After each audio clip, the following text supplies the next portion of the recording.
Hi, welcome to Max kitchen and vlogs. இன்றைக்கி நம்ம பார்க்க போகிறது வந்து ஆந்திரா ஸ்பெஷல் கோங்குரா பச்சடி. இது வந்து மார்னிங் பிரேக்ஃபாஸ்ட்டுக்கு தோசை இட்லிக்கும் சாப்பிட்லாம். நீங்கள் இல்லை ஆஃப்டர்நூன் சூப்பரான ஒரு ஹாட் ரைஸோடு சாப்பிட்றதுக்கு ரொம்ப சூப்பராக இருக்கும். ஸோ அந்த கோங்குரா பச்சடி இன்றைக்கி எப்படி பண்ணுறது அப்படிங்கிறது தான் நம்ம பார்க்க போகிறோம். வாங்க பார்க்கலாம். நம்ம சேனலை இன்னும் சப்ஸ்கிரைப் பண்ணாதவங்க மறக்காமல் சப்ஸ்கிரைப் பண்ணிக்கோங்க. பக்கத்தில் இருக்கிற பெல் ஐக்கானையும் ப்ரெஸ் பண்ணுங்கள். அப்போ தான் நான் போடுற வீடியோவோட அப்டேட்ஸ் உங்களுக்கு வரும். கோங்குரா பச்சடிக்கு தேவையான பொருள் என்னென்னு பார்த்துடலாம். ரொம்ப சிம்பிள். கோங்குரா கீரை, அதுக்கப்புறமா வந்து கொஞ்சமாக உப்பு, சீரகம் வந்து ஒரு டீஸ்பூன் போதும், ஒரு 1/4 டீஸ்பூன் வெந்தயம், கொஞ்சமாக கட்டி பெருங்காயம், தூள் பெருங்காயம் கூட நீங்கள் போட்டுக்கலாம். அப்புறம் ஒரு 15 காஞ்ச மிளகாய் நான் எடுத்திருக்கேன். இவ்வளோ கோங்குரா கீரைக்கு வந்து ஒரு 15 காஞ்ச மிளகாய் எடுத்திருக்கேன். நீங்கள் வந்து எவ்வளோ கீரை எடுத்துக்கிறீங்களோ அதுக்கு தகுந்த மாதிரி நீங்கள் காரம் போட்டுக்கோங்க.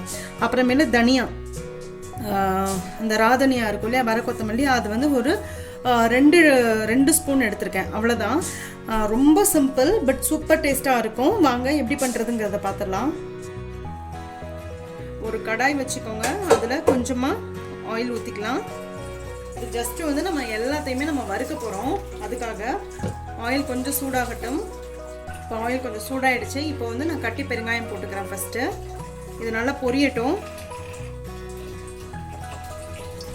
இது நல்லா உப்பி வரும். ஸோ மீடியம் ஃப்ளேமு, முடிஞ்சால் வந்து சிம்முக்கும் மீடியமுக்கும் நடுவில் உள்ள அளவே வச்சுக்கோங்க. ஏன்னா கொஞ்சம் கருகுச்சுன்னா கூட டேஸ்ட் உங்களுக்கு மாறிடும். நல்லா இங்கே பாருங்கள், நல்லா பொரிஞ்சு வருது. இந்த டைமில் காஞ்ச மிளகாவை நம்ம வச்சுருக்கோம் இல்லையா, ஒரு 15 காஞ்ச மிளகா, அதையும் நான் போட்டுக்கிறேன். அது போட்டுட்டு லைட்டாக ஃப்ரை ஆனதுக்கப்புறமாவே எடுத்துருங்க, கருகிடக்கூடாது. அப்புறம் அதே எண்ணெயிலேயே வெந்தயம், சீரகம், ஒரு 1/4 டீஸ்பூன் வெந்தயம், 1 டீஸ்பூன் சீரகம் போட்டிருக்கேன். அது நல்லா பொரியட்டும். இந்த டைம்லேயே தனியா வந்து 2 டீஸ்பூன் எடுத்து வச்சுருக்கேன், அதையும் போட்டுடலாம். இது நல்லா பொரிஞ்சிருச்சு. இதை நான் எடுத்துடுறேன்.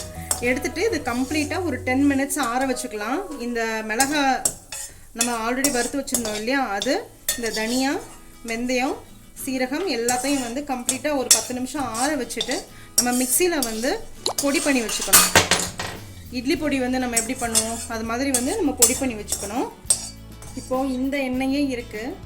நம்ம ஃபஸ்ட்டு ஊற்றின எண்ணெய் தான், அதுலேயே தான் நம்ம எல்லாமே வறுத்து எடுத்துகிட்ருக்கோம். இந்த டைமில் நம்ம ஆல்ரெடி அலசி வச்சுருந்த கோங்குரா கீரையும் போட்டுக்கலாம்.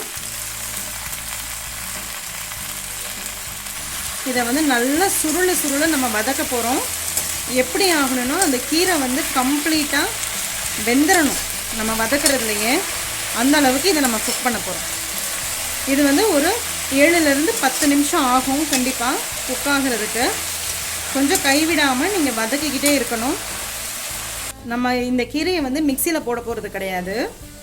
இதை வந்து நம்ம நல்லா வதக்கி சூப்பராக சுருள வதக்குனா சூப்பர் மேஷ் ஆகிடும் அந்த கீரை.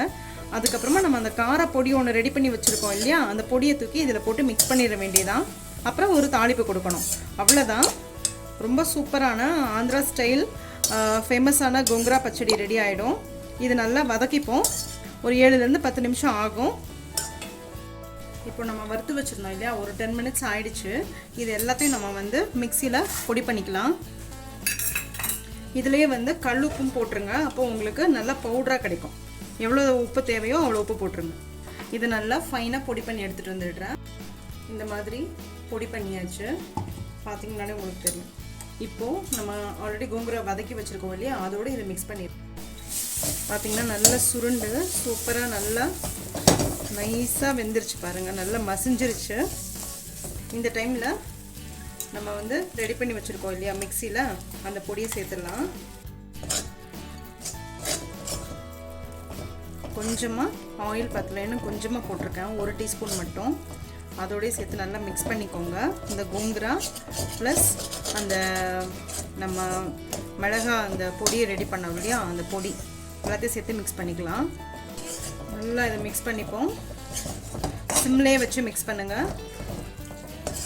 உங்களுக்கு அந்த கலர் கிடச்சிருச்சு பாருங்கள், நல்லா ஹோட்டல் ஸ்டைலில் அந்த கலர் இப்படி தான் இருக்கும். அந்த கலர் நல்லா கிடச்சிடுச்சு.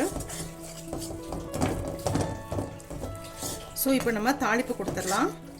இப்போ தாளிக்கிறதுக்கு வந்து ஒரு 4 பல்லு பூண்டு எடுத்திருக்கேன். இதை வந்து நல்லா 1-2 நசுக்கிக்கணும். ஜஸ்ட் ஸ்கின்னோடைய நசுக்கிக்கோங்க, அதுதான் டேஸ்ட்டு. ஒரு தாளிக்கிறதுக்கு ஒரு சின்னதாக பேன் ஒன்று வச்சுருக்கேன், அதில் எண்ணெய் ஊற்றிக்கோங்க. நான் தாளிக்கிறதுக்கு ஒரு பேன் ஒன்று வச்சுருக்கேன், அதில் எண்ணெய் ஊற்றிருக்கேன். எண்ணெய் கொஞ்சம் தாராளமாகவே ஊற்றிக்கலாம், ஏன்னா எண்ணெய் தான் வந்து இதுக்கு வந்து ப்ரிசர்வேட்டிவ், நம்ம வேறு எதுவும் எக்ஸ்ட்ராலாம் சேர்க்க போகிறதில்ல. ஸோ எண்ணெய் ஊற்றிக்கிட்டோம். இப்போ எண்ணெய் நல்லா காஞ்சிருச்சு. இந்த டைமில் கொஞ்சமாக உளுந்தம்பருப்பு கொஞ்சம் பொரியட்டும். கடலைப்பருப்பு, சீரகம், கடுகு நல்லா வெடிச்சிருச்சு. இந்த டைமில் நம்ம 1-2 நசுக்கி வச்சுருந்த பூண்டு, கருவேப்பிலை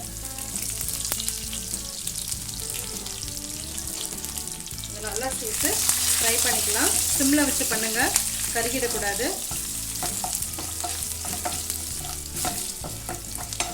பூண்டு வந்து கொஞ்சம் அந்த நம்ம ரொம்ப பச்சையாக போட்டிருக்கோம் இல்லையா, அந்த ஸ்கின்னெல்லாம் கொஞ்சம் குக் ஆகட்டும். அப்புறம் காஞ்ச மிளகா 1, கட்டி பெருங்காயம் இல்லாட்டினா நீங்கள் இந்த டைமில் வந்து பெருங்காயத்தூள் ஆட் பண்ணிக்கலாம். பட் நான் கட்டி பெருங்காயம் ஆல்ரெடி போட்டதுனால நான் இப்போ ஆட் பண்ணலை. இந்த டைமில் நம்ம ஆல்ரெடி ரெடி பண்ணி வச்சுருக்க கோங்குராவை எடுத்து போட்டுடலாம்.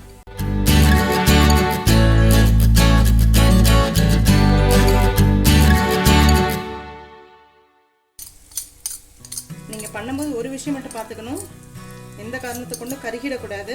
அதனால் நீங்கள் பாதி பண்ணும்போது ஆஃப் பண்ணி கூட வச்சுக்கோங்க. நான் இப்போ இந்த தாளிக்கும் போது ஆஃப் பண்ணிட்டேன், ஏன்னா இன்னும் நல்லா காஞ்சிருச்சு. இதை நல்லா மிக்ஸ் பண்ணிக்கோங்க. இதை நல்லா ஒரு ஜாரில் போட்டு வச்சுட்டிங்கன்னா 10 நாள் சூப்பராக இருக்கும். இன்னும் ஜாஸ்தி நாள் வேணும் அப்படின்னா நீங்கள் வந்து ஃப்ரிட்ஜில் கூட ஸ்டோர் பண்ணிக்கலாம். ஸோ சூப்பரான கோங்குரா பச்சடி ரெடி. நல்லா சூடாக சாதத்தோடு போட்டு சாப்பிட்றதுக்கு ரொம்ப நல்லாயிருக்கும். ட்ரை பண்ணி பாருங்கள்.